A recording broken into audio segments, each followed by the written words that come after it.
တနင်္ဂနွေနေ့ဖွားများဇွန်လတလတာနှစ်ချုပ်ဒီဇွန်လဟာတနင်္ဂနွေသားသမီးတွေအတွက်ခေါင်းဆောင်မှုစွမ်းရည်နဲ့လူမှုအတိုင်းဝိုင်းထဲတွင်တောက်ပမှုရရှိနိုင်တယ်လို့ဆိုရမှာပါဘဝရဲ့နယ်ပယ်အသီးသီးမှာအခွင့်အလမ်းသစ်တွေပေါ်ပေါက်လာနိုင်ပေမဲ့မာနကြီးခြင်းတကူကောင်းဆန်ခြင်းတို့ကိုတော့သတိပြုရပါမယ်အခုလရဲ့ခေါင်းစဉ်ကတော့နေအောင်ကဲ့သို့တောက်ပတော်လဲခတ်သိမ်းသူကိုပူနွေးစေခြင်းပါ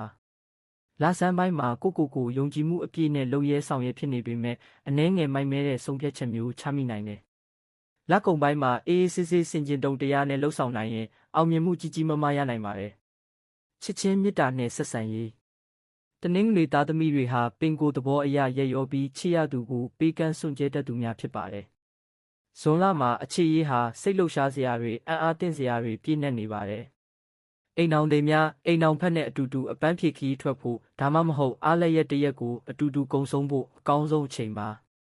ရင်ခုန်စရာအမှတ်တရအသစ်တွေဖန်တီးနိုင်ပါတယ်တကူတော်များခီးသွားစဉ်ပါတီပွဲတစ်ခုဒါမှမဟုတ်အွန်လိုင်းကနေစိတ်ဝင်စားစရာလက်တွဲဖော်တဦးနဲ့စုံစည်းခွင့်ရနိုင်ပါတယ်ဆောင်ရန်ကိုယ့်ရဲ့နှွေးထွေးမှုကိုဖွင့်ပြပါချစ်ရသူကိုချီးကျူးစကားဆိုခြင်းအံ့အားသင့်စရာလက်ဆောင်လေးတွေပေးခြင်းကအခြေရေးကိုပိုကောင်းစေပါတယ်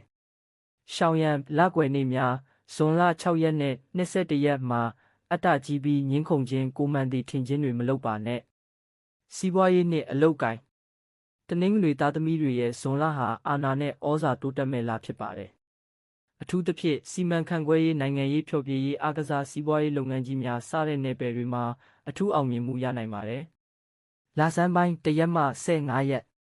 ဤကာလအတွင်းတနင်္ဂနွေသားတို့ရဲ့တဘာဝကောင်းဆောင်မှုစွမ်းရည်ကအဖွဲ့အစည်းတစ်ခုလုံးကိုဦးဆောင်နိုင်ပါတယ်။စီမံကိန်းတစ်တွေစတင်ဖို့အရေးကြီးဆုံးဖြတ်ချက်တွေချဖို့အချိန်ကောင်းပါ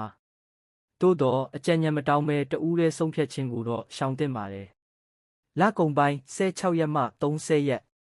အတိမတ်ပြုခံရမှုစုတစိတ်များရာထူးတိုးခြင်းရနိုင်ပါတယ်။ကိုယ်ပိုင်လုပ်ငန်းလုပ်ကိုင်သူများအတွက်ယင်းနှိမ့်မြုပ်နှံသူအသစ်များဖောက်တဲ့အသစ်များရရှိနိုင်ပါတယ်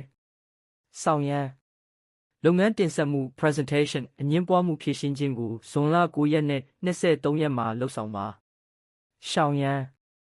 အလုပ်တွေတစ်ချိန်နဲ့အလွန်အကျွံလက်ခံခြင်းကိုလုံနိုင်တာထက်ပိုကတိပေးခြင်းကိုရှောင်ပါကျန်းမာရေးနှင့်သတိပြုရန်တနင်္ဂနွေသားတွေဟာနှလုံးကြောရိုးမျက်လုံးနဲ့အပူဓာတ်ဆိုင်ရာအားနည်းချက်ရှိတတ်ပါတယ်ဇွန်လမှာစိတ်ဖိစီးမှုများခြင်းနဲ့အလုပ်ကြိုးစားခြင်းကြောင့်ကျန်းမာရေးကိုအထူးဂရုစိုက်ဖို့လိုပါတယ်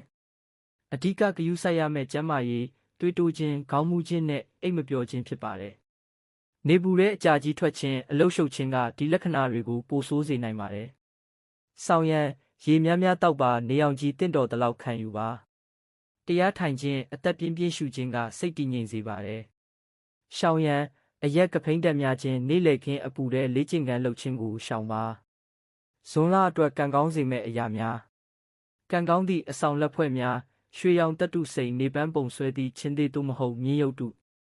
ကံကောင်းသည့်နံပါတ်များ110နှင့်19ကံကောင်းသည့်အယောင်များအဝါရောင်အနှစ်လိမ္မော်ရောင်နှင့်ရွှေရောင်